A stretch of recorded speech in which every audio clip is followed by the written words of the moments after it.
쇼예배에 오신 분들 환영합니다. 그리고 축복합니다. 이 시간 찬송의 옷을 입으며 같이 찬양하길 원합니다.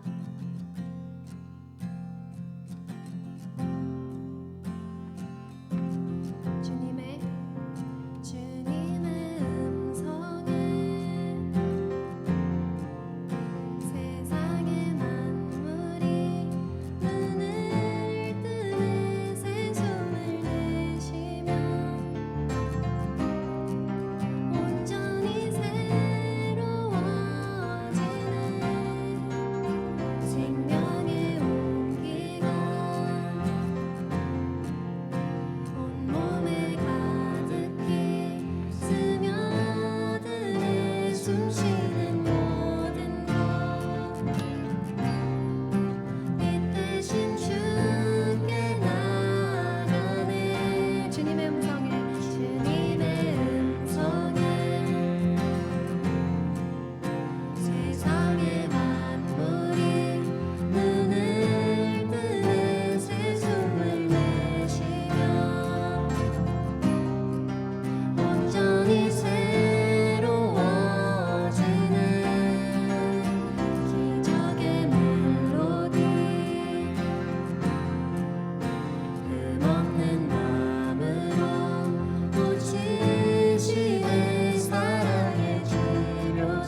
주께서 내 주님 맞아 주시리.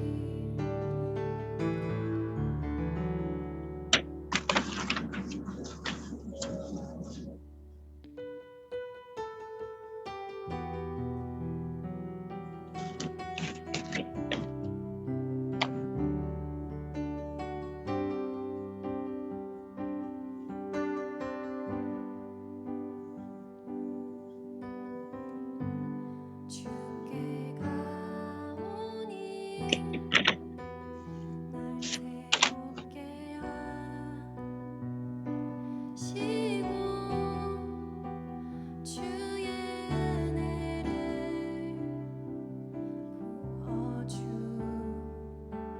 부어주소서.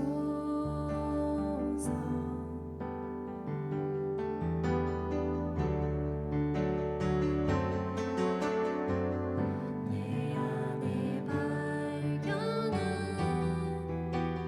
나의 연약함 모두 벗어지리라. 주의 사랑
말씀을 통해서 주님을 만나길 원합니다. 아버지, 저의 귀를 열어주시고 또 마음을 열어주셔서 말씀에서 주님의 음성을 들을 수 있도록, 그리고 주님의 사랑의 속삭임들을 들을 수 있도록 아버지, 이 시간 저희와 만나주시고 또 전도사님을 통해 하나님 말씀하여 주시옵소서.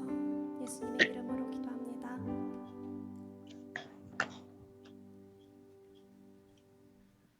다시 한번 기도하겠습니다. 사랑의 하나님 아버지, 감사합니다. 오늘 우리를 수요 예배 자리 가운데 불러주시고 주님의 말씀을 듣게 하여 주심을 감사드립니다. 하나님, 오늘 말씀을 통하여서 하나님께서 우리에게 주시는 그 음성을 듣게 하시고 또 그 말씀에 우리가 기쁨과 또 사랑의 응답으로 순종할 수 있도록 도와주시옵소서. 감사합니다. 예수 그리스도 이름으로 기도드렸습니다. 아멘.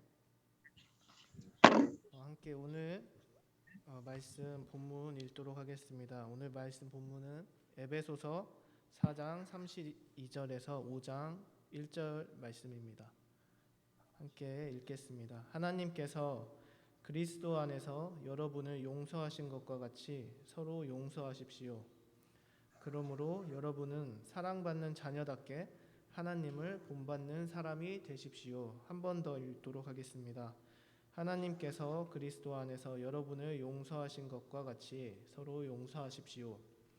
그러므로 여러분은 사랑을 받는 자녀답게 하나님을 본받는 사람이 되십시오. 네, 제가 예전에 24살 정도에 잠깐 인도네시아에 유학을 간 적이 있었습니다. 그때 한 9개월 정도 인도네시아어를 배웠었는데, 그때 이제 처음 인도네시아를 갔을 때 좀 놀랐던 일이 있는데 그 일을 먼저 함께 나누고자 합니다. 이제 제가 갔던 지역은 족자카르타라는 지역이었는데, 그 지역은 한국으로 치면 약간 경주랑 비슷한 느낌의 도시였어요. 약간 문화적인 도시고 굉장히 역사적이고 오래된 도시여서, 거기도 경주랑 비슷하게 높은 건물이 그렇게 많지가 않고, 그리고 법적으로도 이제 보호가 좀 되어 있는 그런 도시였습니다.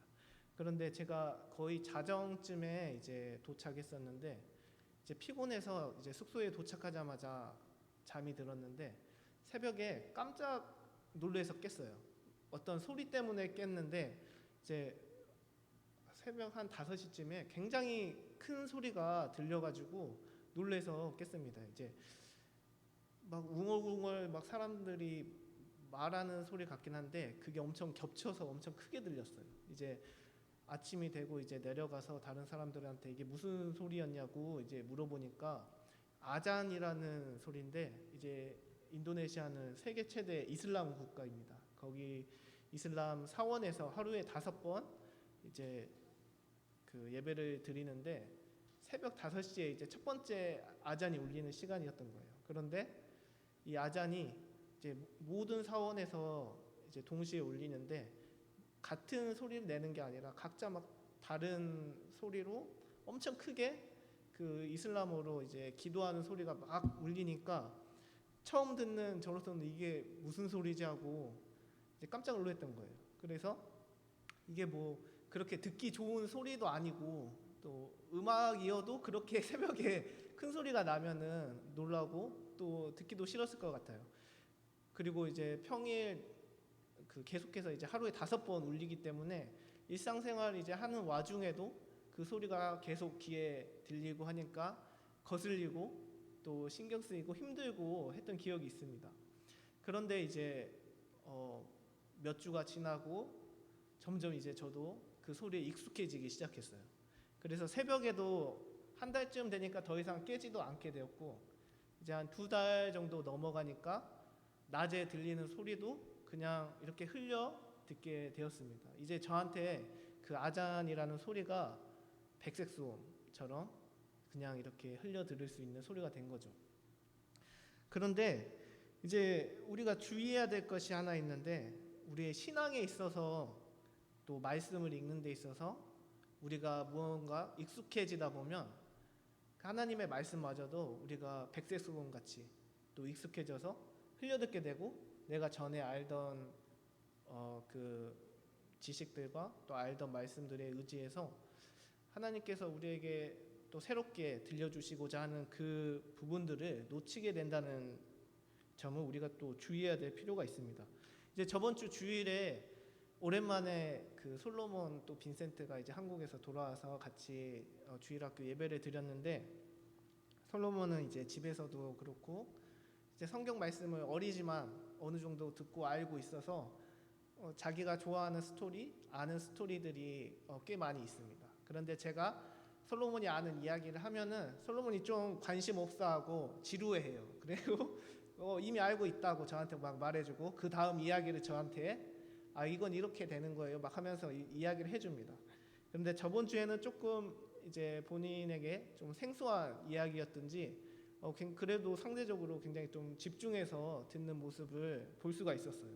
그런데 우리도 마찬가지로 우리 어른들도 우리가 익숙한 성경 말씀에 대해서는 그냥 익숙하게 듣고 그냥 흘려보내는 이런 경향이 있음을 또 발견하게 됩니다. 저 스스로도 그런 부분들이 있음을 또 고백합니다.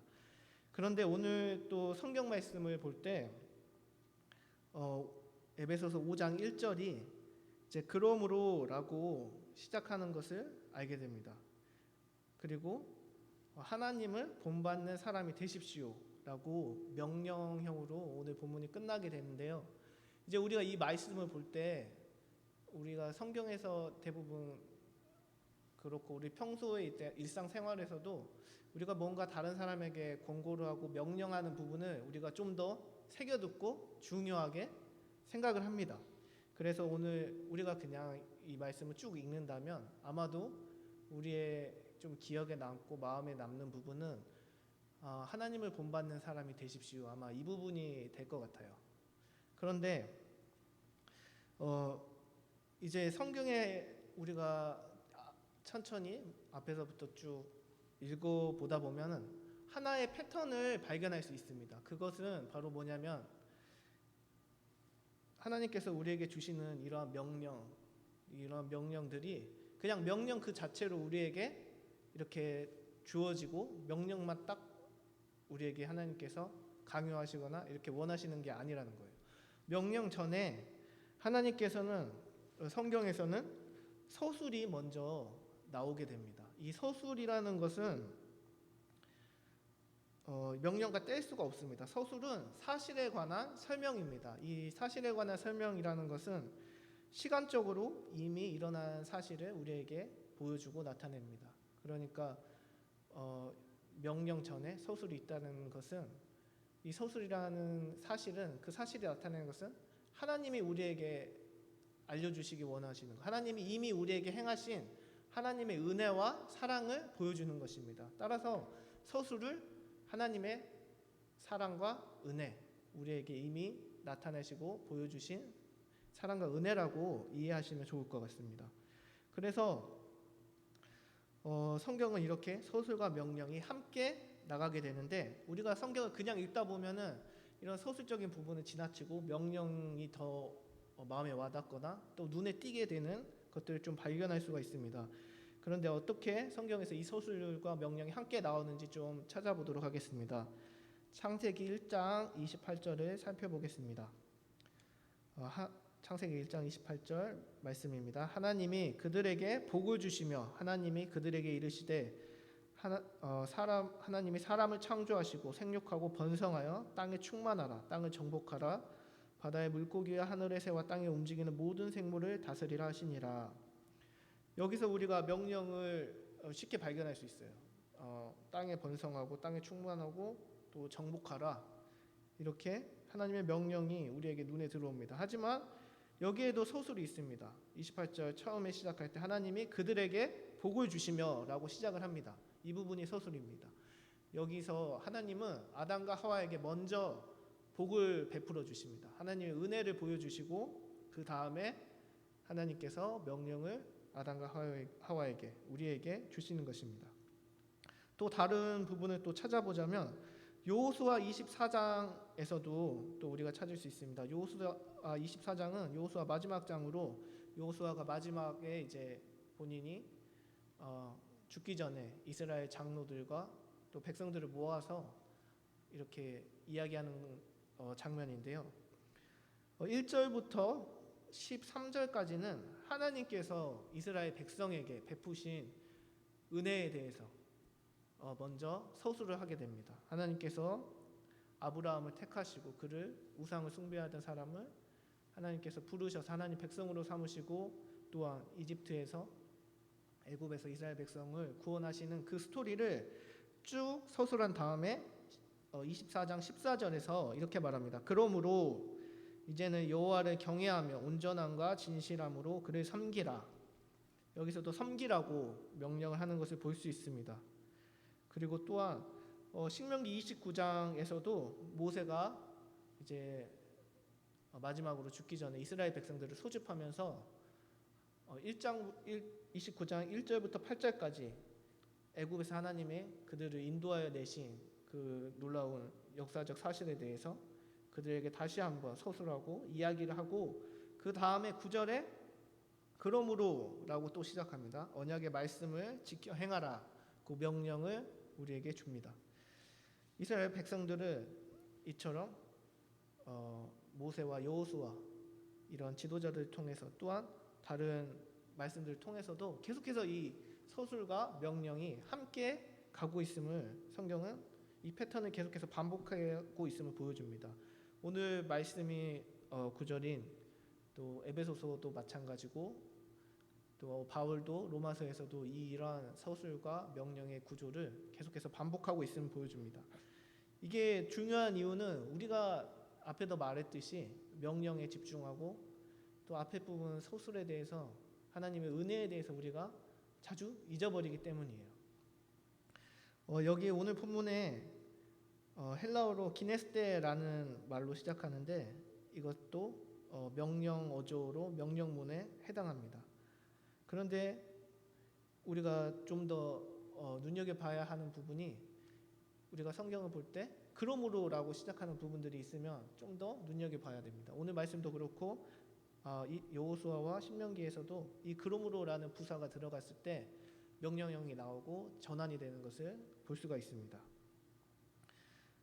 여기서 에베소서 4장 32절에서 하나님이 그리스도 안에서 너희를 용서하신과 같이 하라 라고 하는 이 구절이 그러므로 전에 바로 이어지는데 여기가 바로 서술 부분이라고 할 수 있습니다. 오늘 말씀에 있어서 왜 우리가 명령을 따라야 하는지 그 앞부분에서 서술 부분에서 우리가 그 이유를 찾을 수가 있는 것입니다. 하나님이 우리의 죄를 용서하셨기 때문에 우리가 그 명령을 따르는 것입니다. 여기서 그러므로는 복음적인 어떤 선언의 표현으로 우리가 볼 수가 있습니다.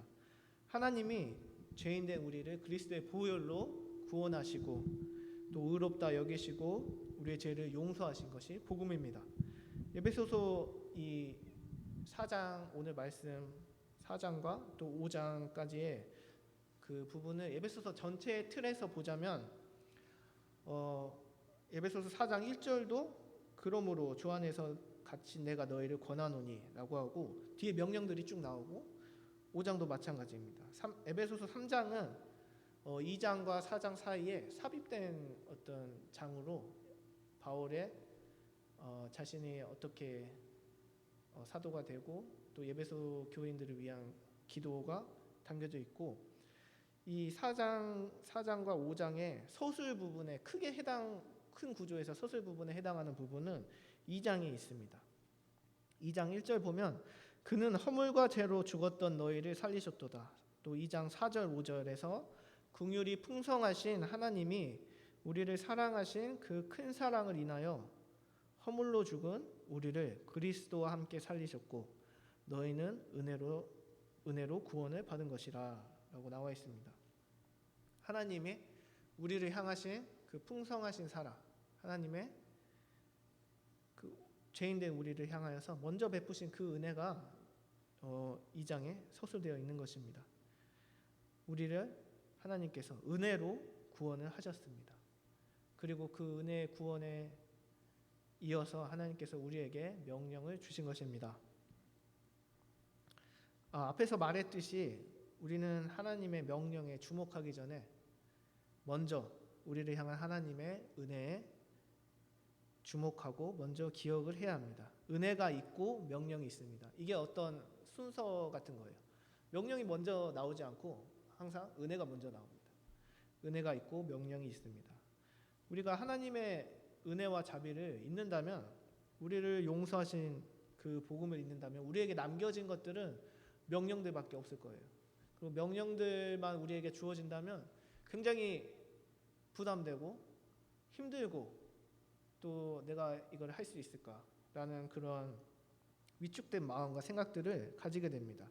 또 이러한 부담감과 또 억지하는 마음은 하나님에 대한 생각과 또 우리 자신에 대한 생각, 그리고 타인들, 다른 사람들에 대한 우리의 생각을 왜곡시킬 수 있습니다.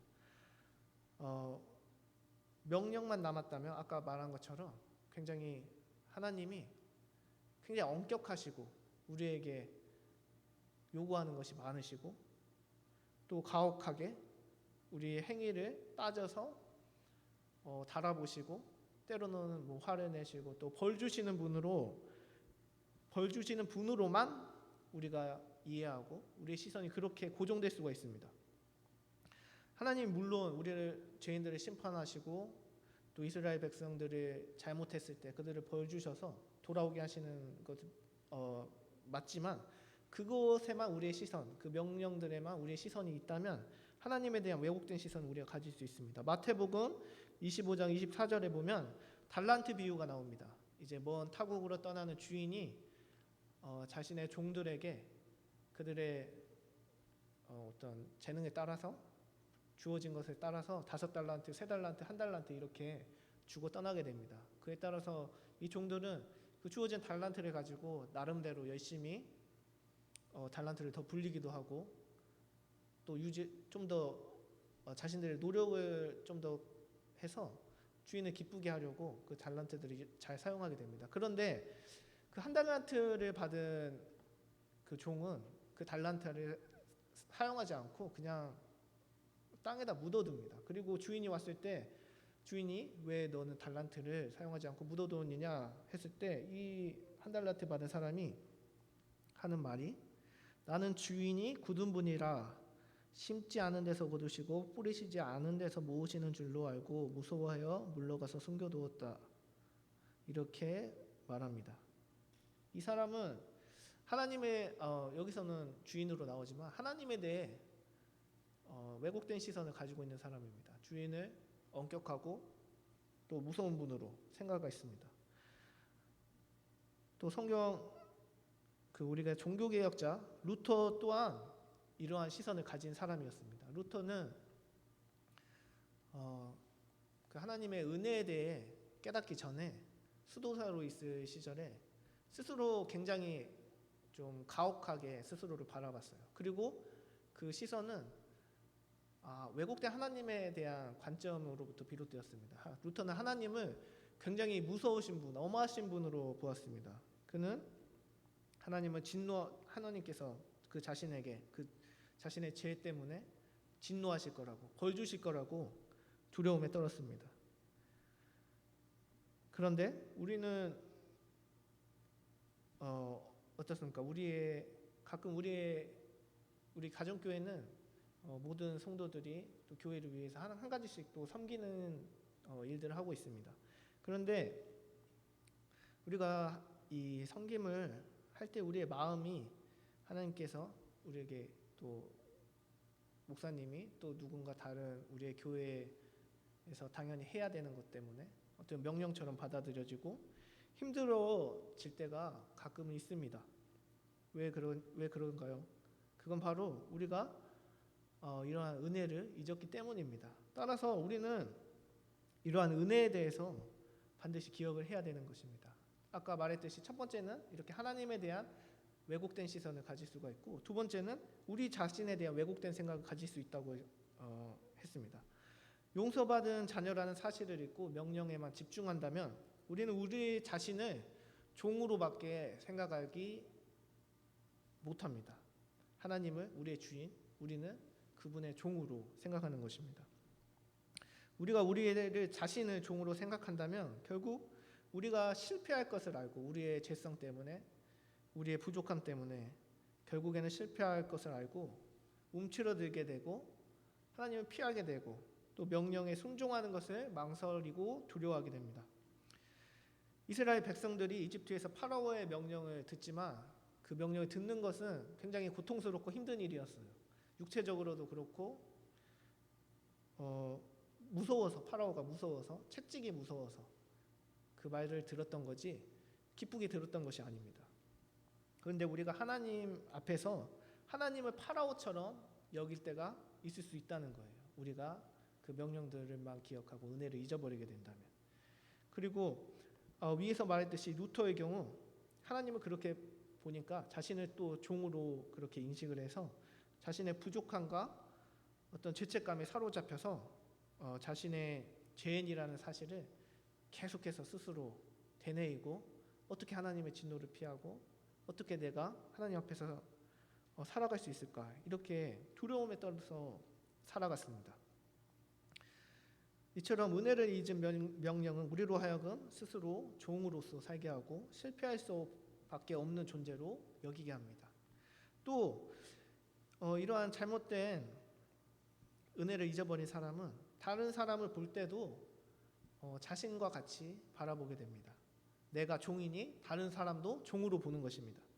다른 사람을 종으로 본다는 것은 다른 사람을 억압하는 것입니다. 자신이 자신의 주인에게 억압받는다고 생각하듯이 자신이 자신의 친구들, 다른 사람들에 대해서도 억압하게 됩니다. 뭔가 했을 때 너 그거 잘못된 거야. 이렇게 해야 되는데 그렇게 하는 거 잘못된 거야.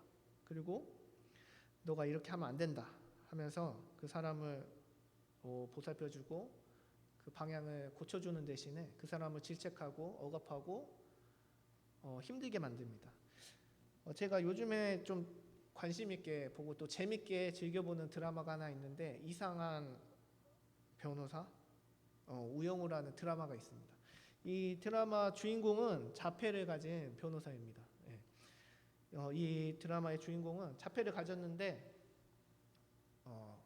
기억력이 매우 뛰어나서 이제 뭐 법정 같은 거를 술술술 외우고 그리고 뭐 서울대학교 이제 로스쿨에서도 1등으로 졸업을 하는 등 굉장히 지식적으로는 굉장히 뛰어난 능력을 가지고 있습니다. 그러나 자폐를 가지고 있다는 사실 때문에 다른 사람들과 좀 관계하는데 또 여러 가지 어려움과 오해들이 또 있기도 하고 또 신체적으로도 좀 이렇게 부족한 부분이 있어서 동료들의 도움을 많이 받는 그런 캐릭터입니다. 그런데 이 주인공인 우영우 변호사의 동료 변호사로 권민우라는 캐릭터가 나오는데 이 캐릭터는 그 주인공 우영우를 자신의 어떤 동료로 보지 않고 자신이 꺾어야 될 상대 그리고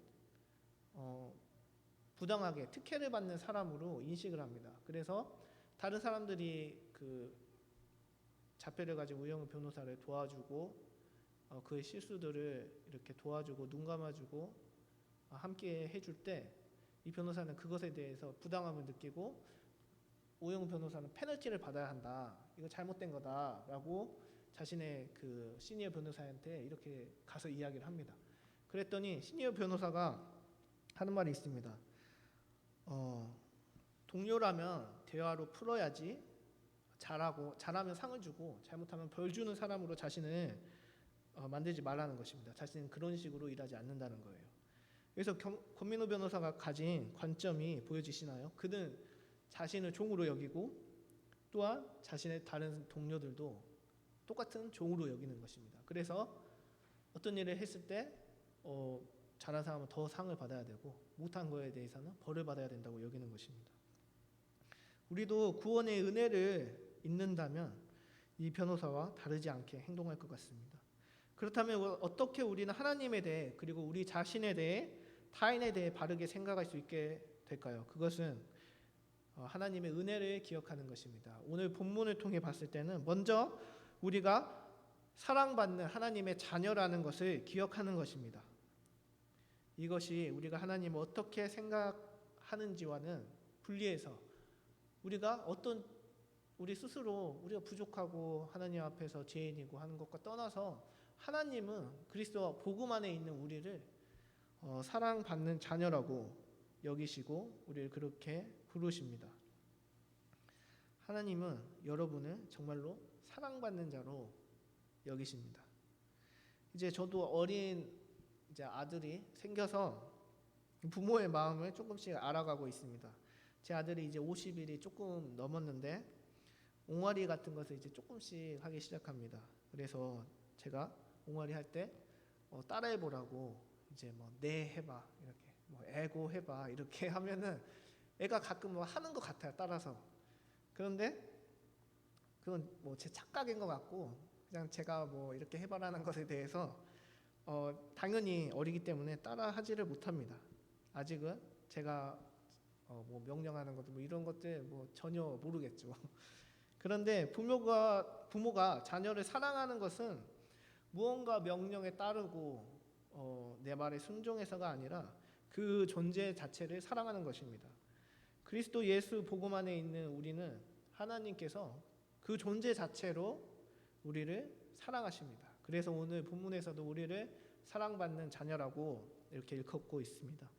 그렇다면 우리가 어떻게 그 사랑을 알 수 있을까요? 예수 그리스도의 복음 안에서 우리는 하나님의 사랑을 알 수 있습니다. 다시 한번 에베소서 2장 4절에서 5절을 읽겠습니다. 긍휼이 풍성하신 하나님이 우리를 사랑하신 그 큰 사랑을 인하여 허물로 죽은 우리를 그리스도와 함께 살리셨고 너희는 은혜로 구원을 받은 것이라. 우리는 이 큰 사랑, 하나님께서 우리를 구원하신 이 은혜의 큰 사랑을 잊어서는 안 됩니다. 제가 말씀 처음에 언급했던 그 아장과 같은 백색 소음처럼 우리가 이 음성에 무뎌져서는 안 됩니다. 어떻게 우리가 그렇다면 이 복음에 대해서 무뎌지지 않을 수 있을까요? 그것은 우리의 매일의 삶에 복음을 연결하는 것입니다. 우리 모든 크리스천들은 처음에 그 하나님을 믿게 됐을 때, 그 복음을 들었을 때, 받아들이게 되었을 때 그 큰 어떤 감격의 순간들이 분명히 있을 것입니다. 하나님의 사랑에 대해서 하나님 정말 나를 사랑하시는구나라는 걸 깨달았던 그 복음을 들었던 그 순간이 있을 것입니다. 그런데 우리가 그 처음 들었던 그 복음을 그때 한 번만 듣고 또 잊어버려서는 안 됩니다. 우리가 단순히 우리의 주변 이웃들을 위해서 그 복음을 전할 때만 또 복음을 사용하는 것이 아니라 우리의 매일매일 순간순간의 삶 가운데 하나님의 복음이 필요합니다.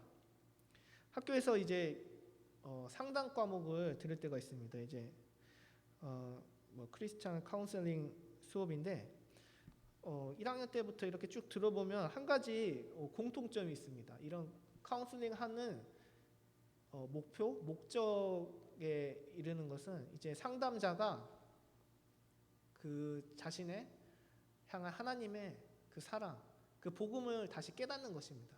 다시 한번 상담자로 하여금 복음의 자리로 인도하도록 도와주는 것입니다. 결국 모든 삶의 문제, 우울한 것, 또 결혼과 또 이혼, 또 부모와 자식 간의 관계, 또 삶의 여러 가지 문제에 관해 상담할 때 모든 해답이 그리스도 안에 있고 복음 안에 있음을 다시 한번 보여주는 것입니다.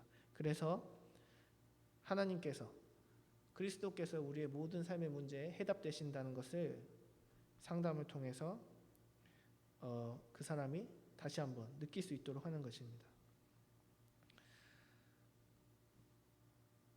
제가 한국에서 이제 학부 생활을 할 때 크리스찬 이제 동아리를 했었는데 이제 여름 수련회나 수련회 때마다 한 가지 하는 게 있었는데 그게 바로 백문일답이라는 것이었습니다. 백문일답이 뭐냐면 이제 설교를 하시는 목사님이 이제 그 참석한 학생들에게 질문을 합니다. 예배를 시작하기 전에 이곳에 우리를 부르신 분이 누구십니까 하면은 이제 모든 사람이 예수 그리스도라고 답합니다. 모든 질문에 대해서 예수 그리스도라고 답을 하는 시간을 먼저 가지는 겁니다. 그런데 우리도 이처럼 찬양할 때 우리의 전능하신 하나님께서 예수님께서 못하실 것이 없다고 찬양으로 고백하고 이야기하지만 실제로는 이거 안 되겠는데, 내가 이거 계산해 보니까 이거는 조금 어려울 것 같다라고 생각하고 우리의 어떤 방법과 생각으로 할 수 있을 것만 같은, 우리의 노력으로 도달할 수 있을 것만 같은 해결 방안들을 가지고 옵니다. 그리고 그것이 더 옳다고 생각하고 더 빠른 방법이라고 생각합니다. 우리의 찬양의 고백과 예배 드릴 때는 우리가 하나님께서 우리의 주인 되십니다, 하나님께서 우리의 문제 해결해 주십니다 하지만 일상생활에서는 그것을 잊어버릴 때가 너무나 많습니다. 아까 제가 말한 백문일답처럼 하나님께서 우리의 삶의 모든 문제에 해답되시는 것을 우리가 정말 기억하고 의지해야 됩니다. 예수 그리스도가 우리의 삶의 문제를 해결해 주신다는 것은 우리가 매일매일 복음 앞으로 돌아가서 그리스도께서 십자가에서 죽으시고 우리의 죄를 담당하시고 또한 부활하셔서 우리를 위해서 지금도 일하고 계신다는 그 사실을 매일매일 우리가 기억하고 묵상하여야 합니다. 복음 앞에 우리가 매일 나아가야지 하나님의 은혜에 대해서 우리가 깨닫고 하나님의 명령에 대해서 우리가 감사함으로 기쁨으로 실천할 수가 있는 것입니다. 오늘 말씀을 정리하자면 먼저는 명령에 앞서 은혜가 있다, 명령에 앞서 서술이 있다라는 것입니다. 그리고 그 은혜는 우리를 사랑받는 자녀로 만드신 하나님의 그리스도의 복음입니다. 그리스도의 복음이 그리고 우리의 삶에 연결되어야 한다는 것을 오늘 말씀을 통해 함께 나누었습니다. 하나님의 명령은 성경에서 보면 예수님을 사랑할 때 우리가 지킬 수 있다고 합니다. 요한복음 13장 35절에서 너희가 나를 사랑하면 내 계명을 지킬 것이다 고 말합니다. 예수님께서 우리가 예수님을 사랑할 때 우리가 예수님의 계명을, 하나님께서 우리에게 주신 계명을 지킬 수 있다는 것입니다.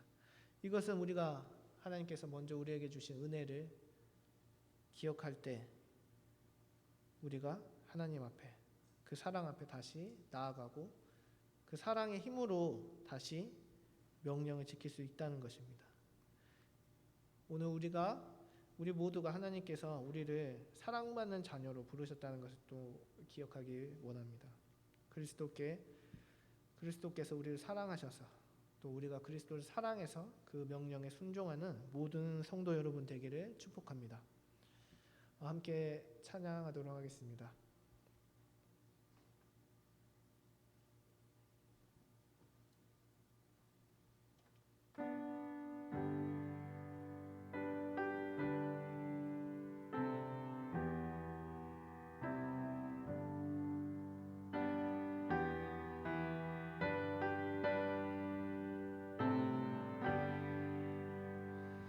나 같은 죄인 살리신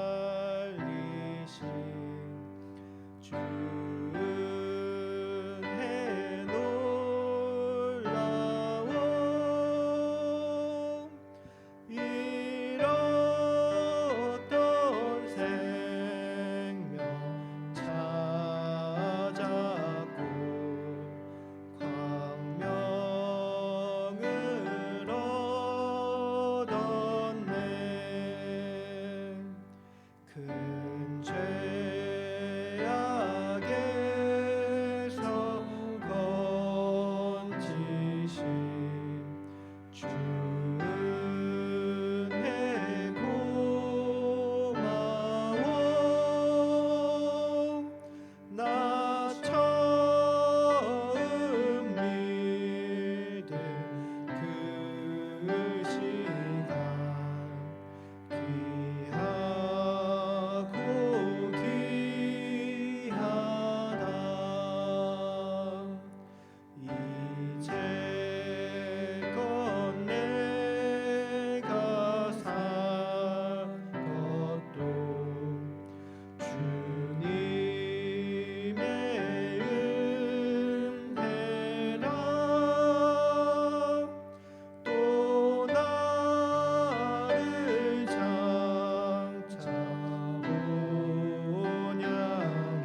우리 이 시간 함께 기도하길 원합니다.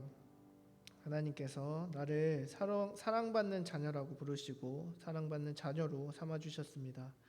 하나님의 이 은혜와 그 사랑에 대해 우리가 먼저 감사함의 기도를 드렸으면 좋겠습니다. 그리고 그리스도 안에 그 나타내신 그 사랑을 내가 가끔 잊고 살았음을 하나님 앞에 고백하며 하나님 그 사랑을 이 시간 회복시켜 주시옵시고 그 은혜를 내가 기억하게 하여 주시옵소서. 매일매일 하나님의 그 은혜의 사랑 앞에 내가 무릎 꿇게 하시고 그 복음 앞에 내가 나아가게 하셔서 매일매일 복음을 적용하고 살아갈 수 있도록 도와주시옵소서라고 고백하면서 하나님 이 시간 나의 그 복음에 대한 그 감사함과 그 은혜를 다시 하나님께서 불지펴 주시고 회복시켜 주시옵소서. 함께 고백하며 구하며 나아가도록 하겠습니다. 함께 기도하도록 하겠습니다. 기도하시겠습니다. 사랑의 하나님 아버지 감사합니다. 이 시간 하나님께서 예배소서 4장 32절 5장 1절 말씀을 통해